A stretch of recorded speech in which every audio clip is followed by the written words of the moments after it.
इयं समष्टिः उत्कृष्ट उपाधितया विशुद्धसत्त्वप्रधाना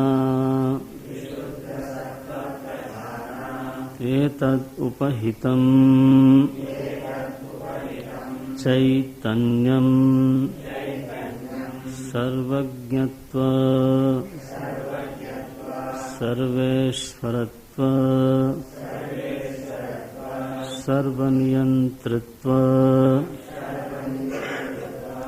आदिगुणकम् अव्यक्तम् अंतर्यामी जगत्कारणम् ईश्वर इति च व्यपदिश्यते सकल अज्ञान अवभासकत्वात् यः सर्वज्ञः सर्ववित् इति श्रुतेः ईश्वरस्य इयं समष्टिः अखिलकारणत्वात् कारणशरीरम् आनन्दप्रचुरत्वात् कोशवत् आच्छादकत्वाच्च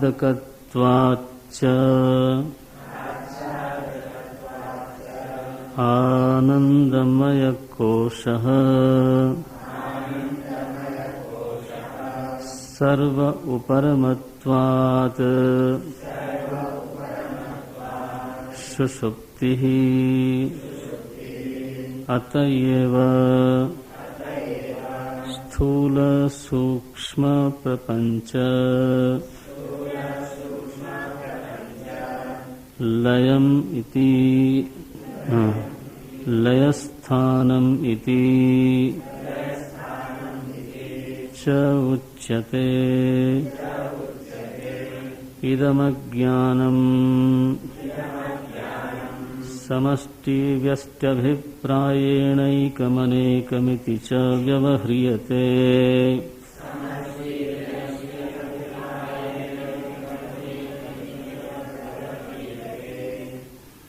तथा हि यथा वृक्षाणां समष्ट्यभिप्रायेण वनमित्येकत्वव्यपदेशः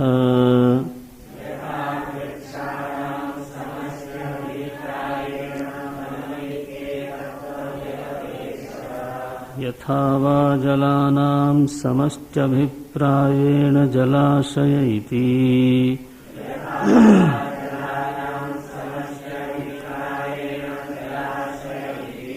तथा नानात्वेन प्रतिभासमानानां जीवगताज्ञानानां समष्ट्यभिप्रायेण तदेकत्वव्यपदेशः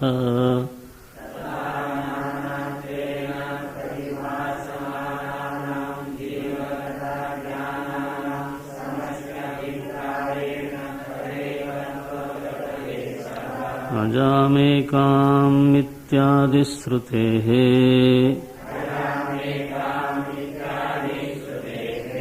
इयं समष्टिरुत्कृष्टोपाधितया विशुद्धसत्त्वप्रधाना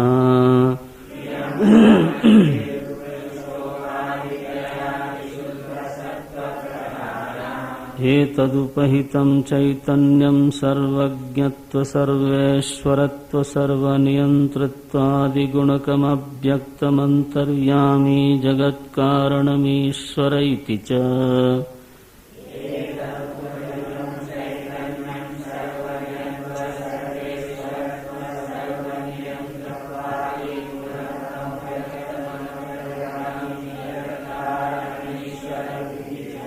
व्यपदिश्यते। सकलाज्ञानावभासकत्वात् यः सर्वज्ञः सर्ववित् इति श्रुतेः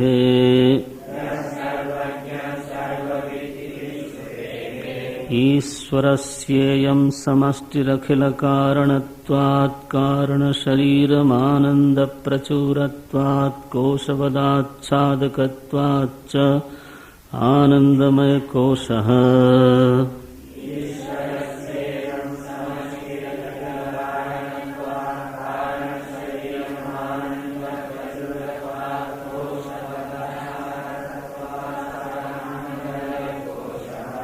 सर्वोपरमत्वात् सुषुप्तिरत एव स्थूलसूक्ष्मप्रपञ्चलयस्थानमिति चोच्यते।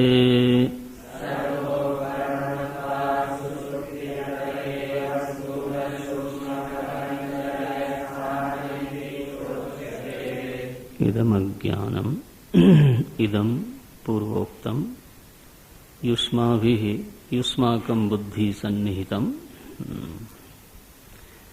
इदम का अर्थ क्या हुआ? पूर्वोक्तम, अभी जिस अज्ञान की परिभाषा की गई है।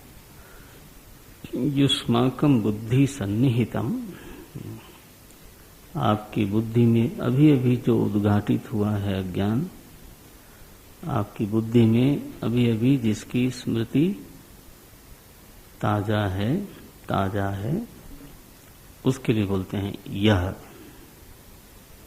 यह इदम बोल दिया। शिष्य ने पूछा कौन सा? आचार्य ने कहा यह जो अज्ञान है। विद्यार्थी होश में आया सालों, बोले कौन सा अज्ञान? अरे महापुरुष 2 कक्षाएं में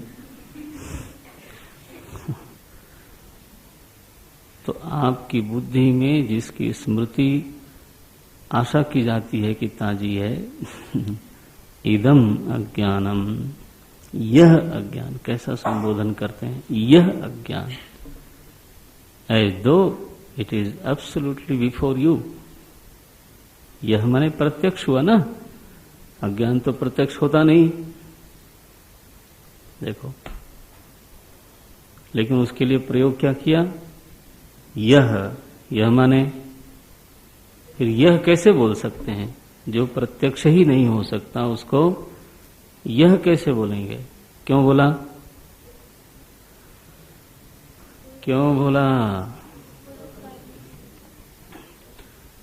बुद्धि सन्निहित होने के नाते, इसलिए मैंने वो शब्द दिया ना। आपकी बुद्धि में जो अभी अभी उतरा है प्रत्यक्षवत,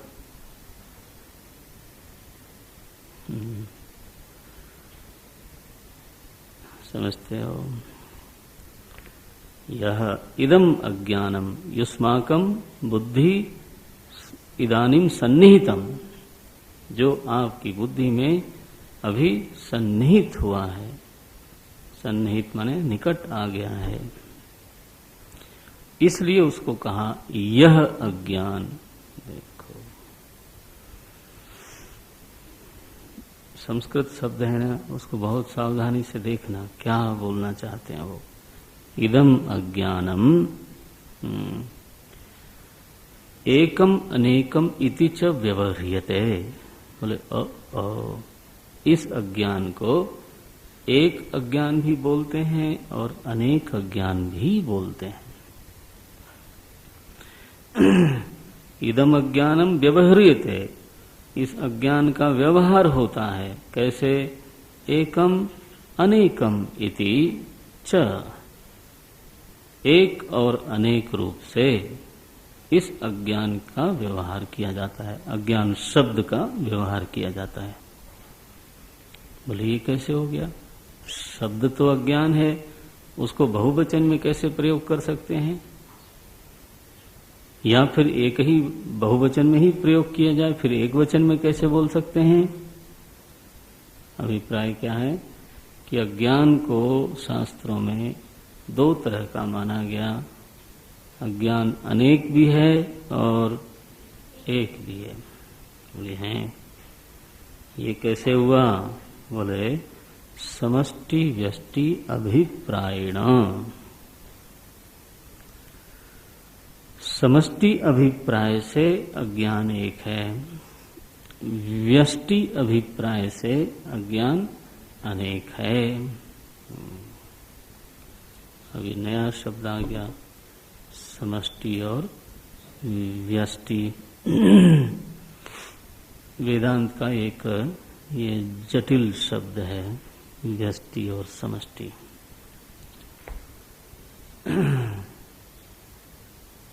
और कभी कभी अर्थ में भेद भी होता है।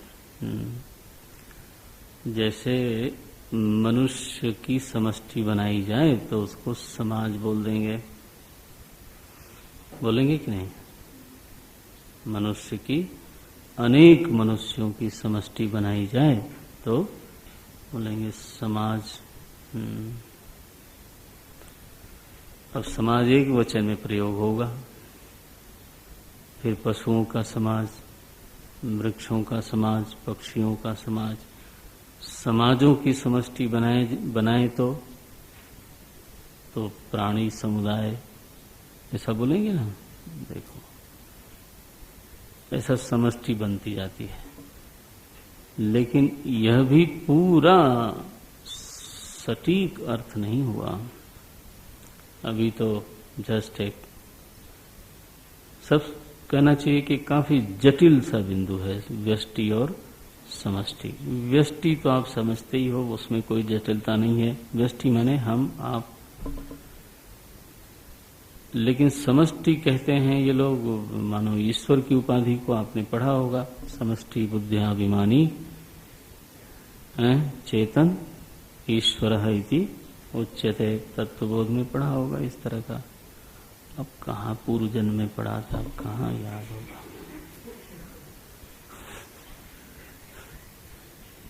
अरे मेधागत होना चाहिए महापुरुष। हम लोगों को पढ़े हुए कितने 22 साल हो गए लगभग।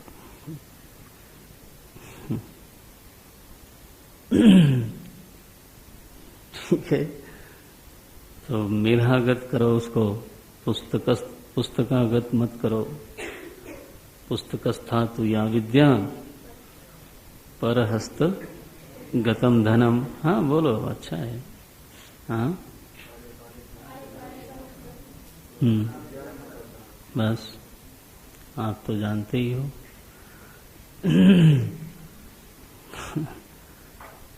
तो वो मेधागत करो उसको, मेहनत करो। तो बोले समष्टि बुद्ध्याभिमानी, ऐसा तो ईश्वर को बोल देते हैं। अब ईश्वर क्या समझते हो कि सारे प्रपंच की एक गठरी बनाई गई और उस पर ईश्वर बैठ गया, उसको ईश्वर बोलते हैं। समष्टि का अर्थ गठरी है क्या? सबकी बुद्धियों को जोड़ दिया गया, एक bundle of everyone's intellect is called Ishwar intellect. मूर्ख, सबकी बुद्धियों में थोड़ा थोड़ा ज्ञान है, सारी बुद्धियां अल्पज्ञ हैं। अल्पज्ञ बुद्धियों को मिला करके क्या बनाया? सर्वज्ञ बनाया। ऐसा कभी होता है? टाइम लगेगा इसको समझने में, लेकिन फिर चलो कोशिश तो करते रहना चाहिए। बहरहाल ये क्या बोलते हैं, समष्टि व्यष्टि अभिप्रायण इदम अज्ञानम एकम अनेकम इति च व्यवह्रियते। ऐसा व्यवहार होता है। बोले महाराज ये समष्टि क्या है? तो अब तो कल देखेंगे, लेकिन इसको पूरा करते हैं। तथा ही यथा वृक्षाणाम समष्टि अभिप्रायण वनम इति एकत्व व्यपदेशः। वन एक वचन में प्रयोग किया जाता है, वन एक होता है, हालांकि उस वन में असंख्य वृक्ष हो सकते हैं। तो वृक्ष तो हो गए व्यष्टि और वन हुआ समष्टि। वन में एकत्व का व्यपदेश होगा और वृक्ष में बहुत्व का व्यपदेश होगा। ऐसा दृष्टांत दिया उन्होंने। कल इस पर हम लोग मनन करेंगे। ओम ओम ओम ओम।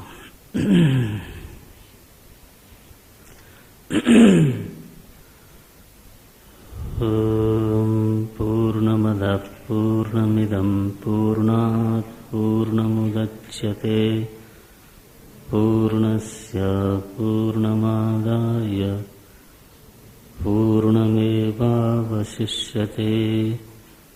ॐ शान्ति शान्ति शान्तिः।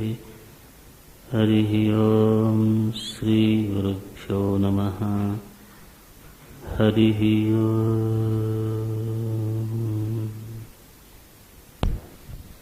श्रुति में इसका उल्लेख है। अजाम एकाम लोहित शुक्ल कृष्णाम, इस तरह की श्रुति है। वो क्या बोलते हैं? अजाम, अजाम माने अनादि, जिसका जन्म नहीं हुआ। हमारे कई विदेशी लोगों ने इसका अर्थ बड़ा हास्यास्पद किया। बोले हिंदुओं के यहाँ सारी सृष्टि का कारण एक चितकबरी बकरी है, क्योंकि अजाम एकाम लोहित शुक्ल कृष्णाम, लोहित शुक्ल और कृष्ण ये तीन वर्ण उसमें हैं। और अजा माने बकरी भी होता है ना। तो एक बकरी है जो लाल और सफेद और कृष्ण वर्ण की है, उसी से सारी सृष्टि आरंभ होगी। तो अजाम माने अनादि, यह बात उनको एक स्फुरित नहीं हुई होगी, हो सकता है। तो अजाम माने अनादि, एकाम ये माया एक है, एकत्व व्यपदेश। लोहित शुक्ल कृष्णाम त्रिगुणात्मिका है। लोहित माने रजोगुण, तो शुक्ल माने सत्वगुण और कृष्ण माने तमोगुण। ये त्रिगुणात्मिका अनादि माया है, जिससे सारी सृष्टि का प्रादुर्भाव हुआ, ऐसा अर्थ है इसका। लेकिन अजाम का बकरी अर्थ करते ही गड़बड़ हो जाएगा सब, है ना। तो ये क्या उदाहरण दिया कि माया को अथवा समष्टि अज्ञान को श्रुति ने एकाम एक वचन में प्रयोग किया है। इसका मतलब अज्ञान एक है और वही अज्ञान सर्व का कारण है। अज्ञान जब बोलते हैं तो आप अज्ञान समष्टि कर लो, त्रिगुणात्मक त्रिगुण की समष्टि कर लो, है ना, शक्ति की समष्टि कर लो। ये तीनों बात कही थी ना कल के चर्चा में। अज्ञान का लक्षण उसमें त्रिगुण भी आया, त्रिगुणात्मकम। तो हम सभी के भीतर त्रिगुण की स्थिति है ना। हम सभी के भीतर त्रिगुण की स्थिति है। तो उस त्रिगुण की जो समष्टि बनेगी, उसकी भी एक, त्रिगुणों की भी एक समष्टि बनेगी। इसी तरह से शक्ति हम सभी के भीतर है, ज्ञान शक्ति, क्रिया शक्ति इत्यादि।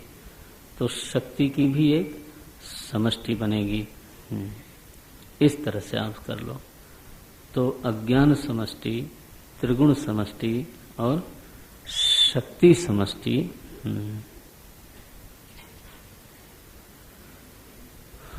वह त्रिगुण अथवा शक्ति समष्टि समूचे जगत का, समूचे सूक्ष्म स्थूल प्रपंच का हेतु है, कारण है, ऐसा बोलते हैं। तो अजाम एकाम इत्यादि श्रुते है। इयम समष्टि ही, यह जो समष्टि है कैसी है? ये उत्कृष्ट उपाधितया, यह उपाधि है। और कैसी उपाधि है? बोले उत्कृष्ट उपाधि है। तो उपाधि शब्द का अर्थ तो आपने पढ़ा होगा कई बार। क्या हुआ उपाधि माने?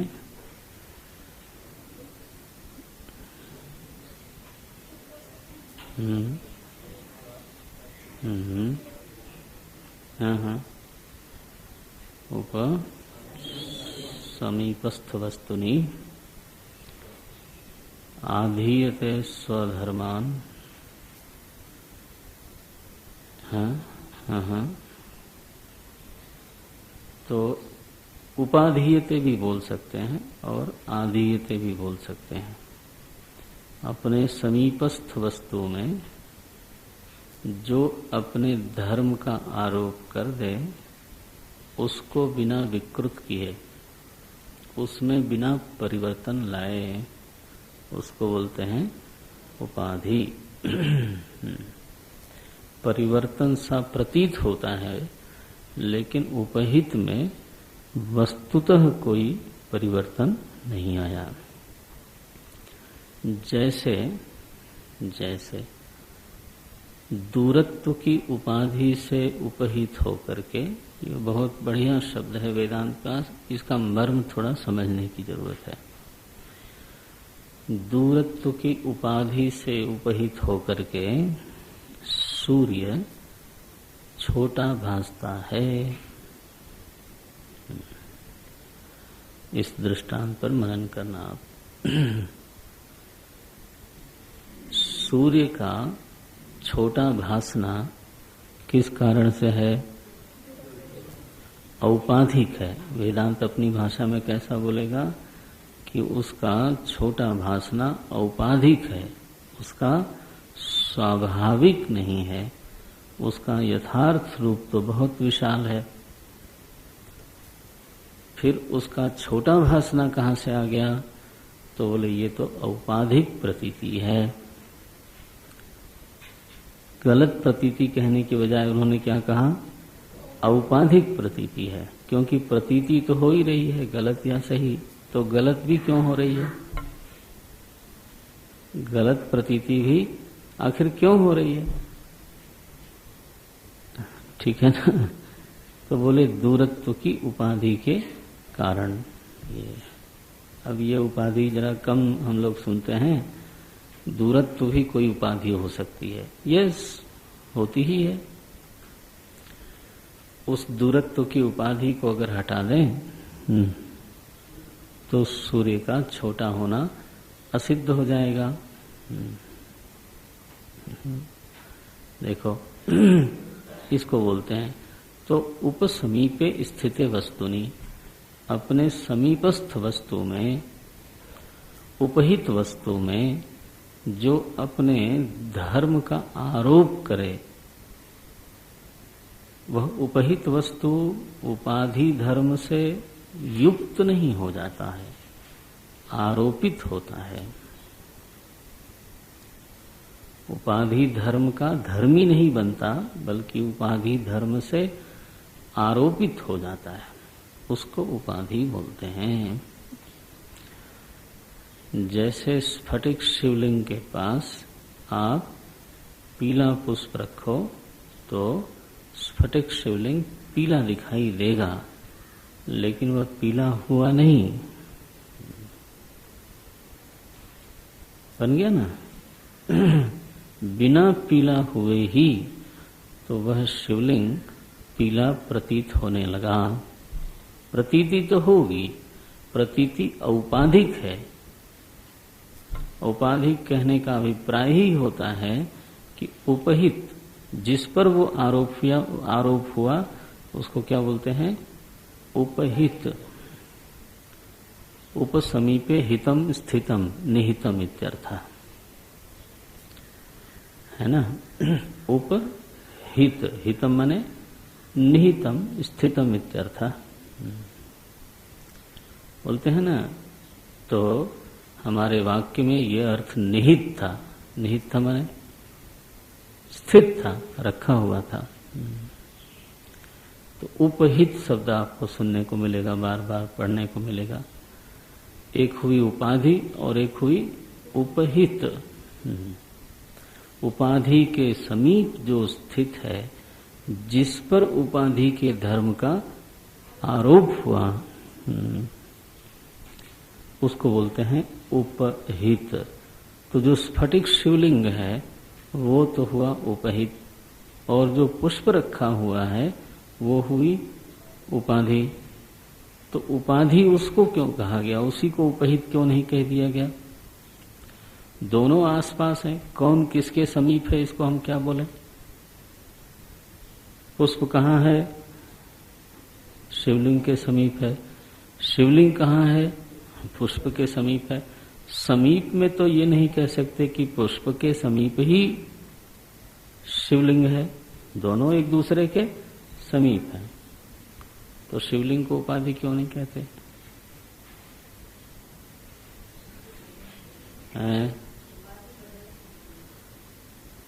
हाँ, पुष्प भी दूसरी जगह जा सकता है। माने अभिप्राय ये है कि शिवलिंग ने पुष्प पर अपने धर्म का आरोप किया क्या,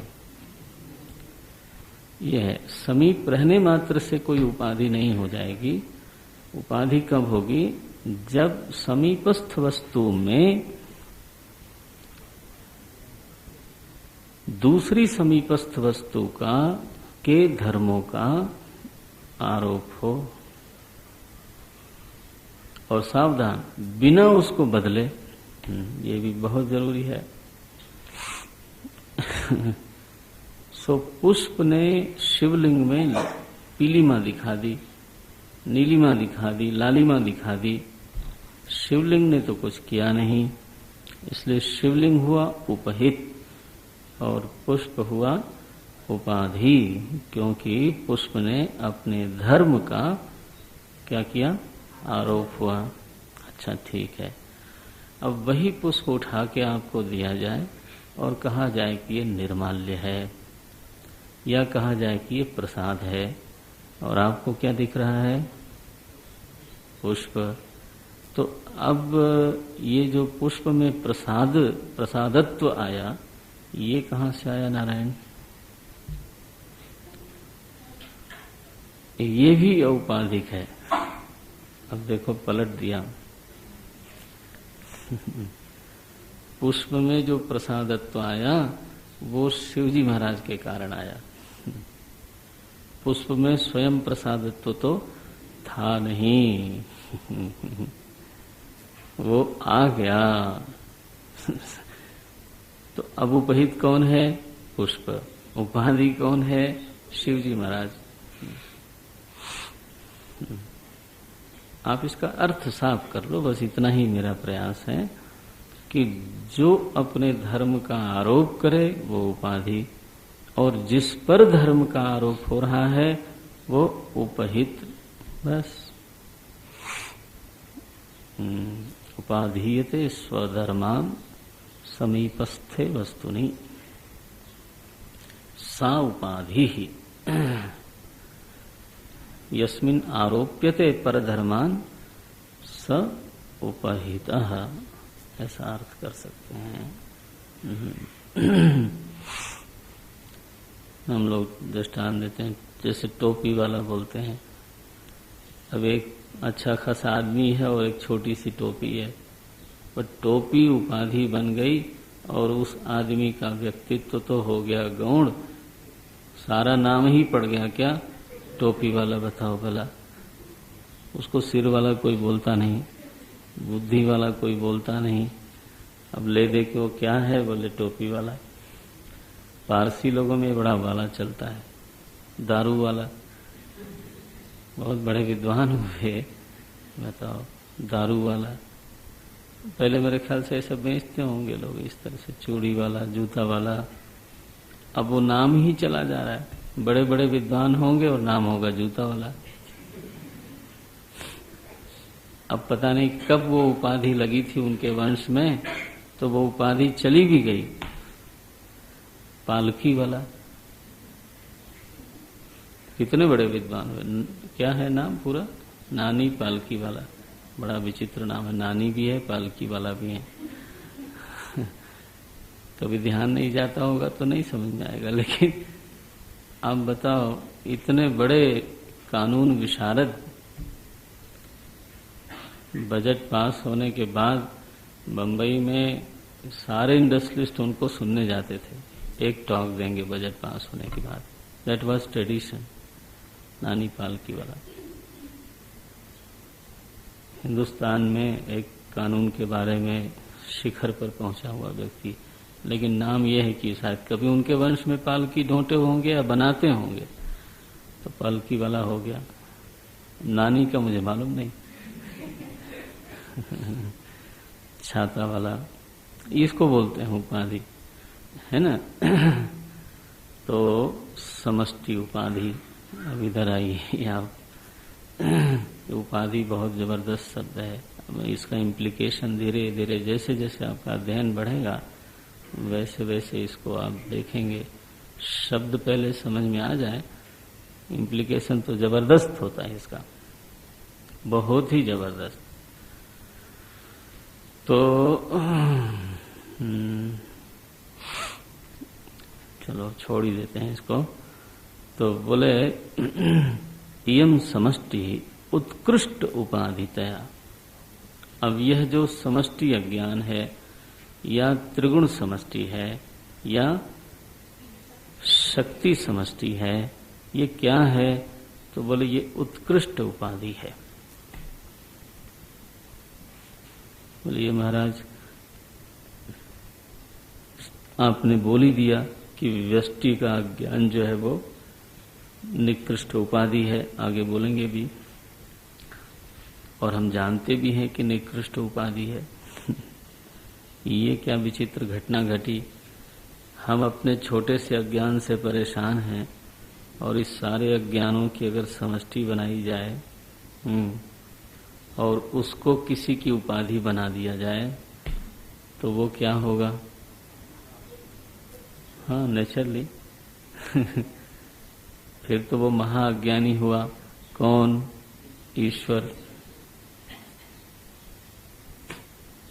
ये बड़ा मुश्किल है। और सडनली आपने ये बात ही बदल दी कि ये उत्कृष्ट उपाधि है। अज्ञान की समष्टि उत्कृष्ट कैसे हो गई? दुनिया में हम देखते हैं कि सत्वगुण वाले बहुत कम हैं, ज्यादातर लोग रजोगुणी हैं या फिर तमोगुणी हैं, और गुण समष्टि को आप विशुद्ध सत्व प्रधाना बोल देते हो। जब तमोगुण की अधिकता वाले त्रिगुणों की समष्टि बनेगी तो नेचुरली जो समष्टि त्रिगुण होगा उसमें मात्रा किसकी ज्यादा? त्रिगुण की, तमोगुण की होनी चाहिए। तो हाँ, शक्ति के मामले में चलो हम संघे शक्ति कलयुगे कहते हैं, तो शक्ति समष्टि बनी तो हो सकता है वो ज्यादा मजबूत हो जाए। ईश्वर शक्तिशाली तो दिखता है क्योंकि शक्ति की समष्टि बनी, लेकिन वो तमोगुणी होना चाहिए क्योंकि त्रिगुण समष्टि में ज्यादा मात्रा जो है वो तमस वालों की है या रजस वालों की है। ओ अच्छा। और अज्ञान समष्टि में ईश्वर को कैसा होना चाहिए? तो महाज्ञानी होना चाहिए। शक्तिशाली होवे तो होवे। अब यहां तो गड़बड़ हो गई। उत्कृष्ट उपाधितया बीच में बोल दिया उन्होंने। तो व्यष्टि की जब समष्टि बनी तो दृष्टांत के लिए बोलते हैं, तो समष्टि में व्यष्टि की अपेक्षा वैलक्षण्य पैदा होता है, विलक्षणता पैदा होती है। जैसे वन क्या है? बोले वृक्षों की समष्टि है, वो ठीक है, लेकिन वृक्ष को देख करके भय नहीं लगता, ठीक है ना। लेकिन वन को देख करके तो भय लग सकता है। अभी प्रभाव में भिन्नता आई ना। देखो, वृक्ष में कोई भटक नहीं सकता, लेकिन वन में तो आदमी भटक सकता है। वृक्ष के नीचे वन्य जीवन नहीं होता, बगीचे में और वृक्ष में भी वन्य जीवन नहीं होता। वन्य जीवन के लिए वृक्ष समष्टि चाहिए, माने वन नाम की चीज चाहिए। जब वन अपनी पूरी परिभाषा में होता है तभी वन्य जीवन वहां पर पलता है, पुष्ट होता है। अब जैसे हम इसको वन तो बोलते हैं, चीड़ समष्टि को, है ना, चीड़ वृक्ष समष्टि को वन बोलते हैं, लेकिन वन की पूरी परिभाषा में आता नहीं। वन को आरंभ में तो भले लगा दिया जाए, लेकिन जिसको फॉरेस्टर्स वन बोलते हैं उसमें बहुत सारी चीजें हैं। उसमें यह है कि बुशेज होने चाहिए, नीचे झाड़ झंखाड़ होना चाहिए, लताएं होनी चाहिए, और स्वयं वन अपने आप को नरिश करता है, पुष्ट करता है। बीज गिरते हैं, फिर नए सेपल्स आते हैं, और वो अपने आप, मधवाल जी हमें बताते रहते थे कि महाराज ये वन थोड़ो है, वन तो तब हुआ जब वो अपने आप भी ग्रो कर रहा हो, नीचे झाड़ियां हो, लताएं हो, और यहाँ तब उसमें फिर वन्य जीवन पैदा होगा। छिपने की जगह चाहिए ना उनको, भोजन की छिपने की जगह, शिकार एक दूसरे का करें। इस तरह का जब तक पूरा एक निर्माण न हो उसको फिर वन कहना वो लोग कतराते हैं। तो वहां वन्य जीवन आया। वन्य जीवन क्या है? बोले वन का हिस्सा है, that is also called part of the forest. अच्छा, फिर उस वन्य जीवन में कुछ वनवासी लोग होते हैं, तो फॉरेस्ट की परिभाषा में वनवासी भी वन के हिस्से हैं।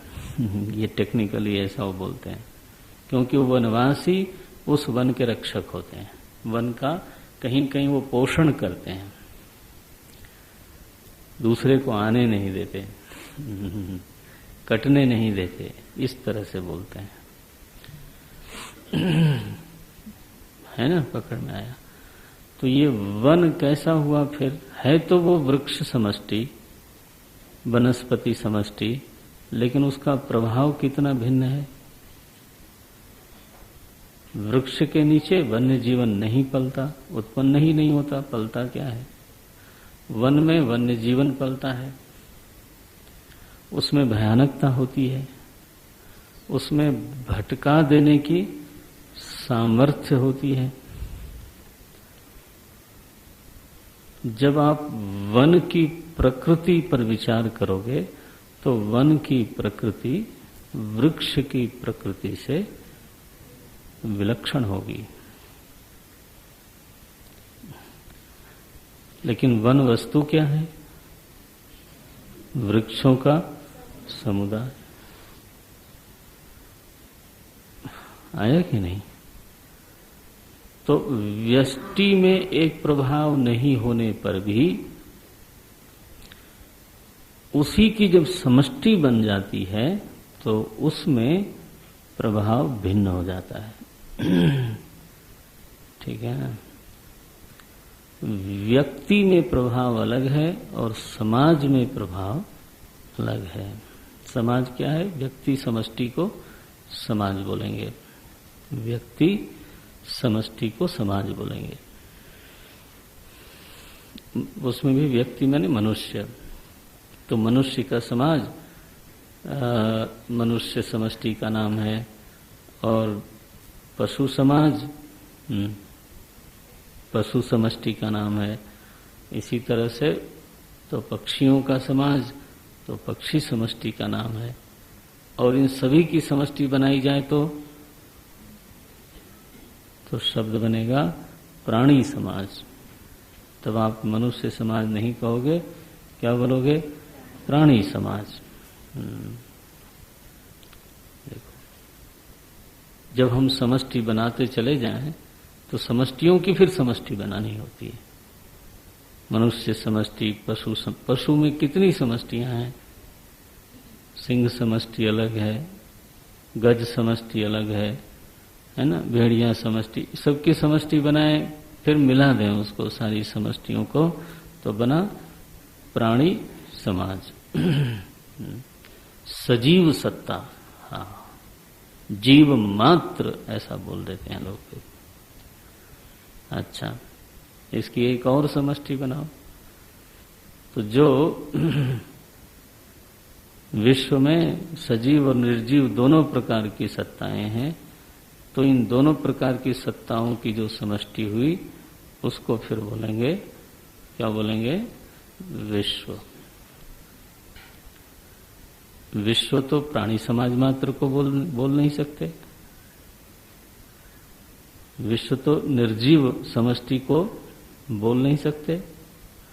तो निर्जीव समष्टि और सजीव समष्टि दोनों को मिला करके जो समष्टि बनी, एक वचन में प्रयोग हुआ, क्या?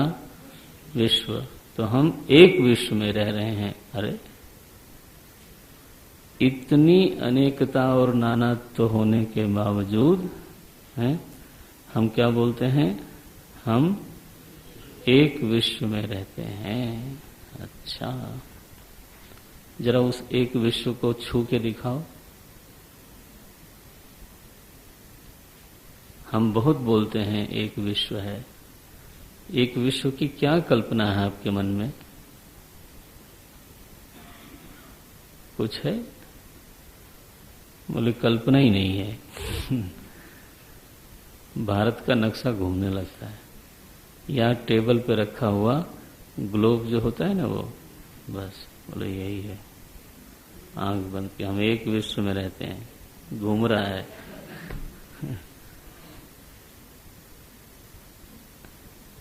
बुद्धि जाती नहीं इन चीजों पर। ऋषि ने जो शब्द निर्माण किया उसके पीछे क्या चिंतन है? आप बोल जगत, जगत क्या चीज है? सजीव निर्जीव समष्टि, तब तो जगत कहलाएगा। समष्टि को ही तो जगत बोलते हो, लेकिन किसकी समष्टि? सर्व समष्टि जब हुई तब जाके जगत बना।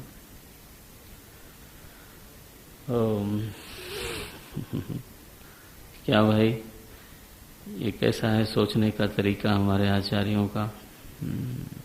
अद्भुत तरीका है। ये व्यष्टि समष्टि शब्द का इम्प्लीकेशन बढ़ता जाता है जैसे जैसे आप पढ़ें। मैं केवल ये संकेत कर रहा था कि समष्टि में व्यष्टि की अपेक्षा प्रभाव का वैलक्षण्य होता है।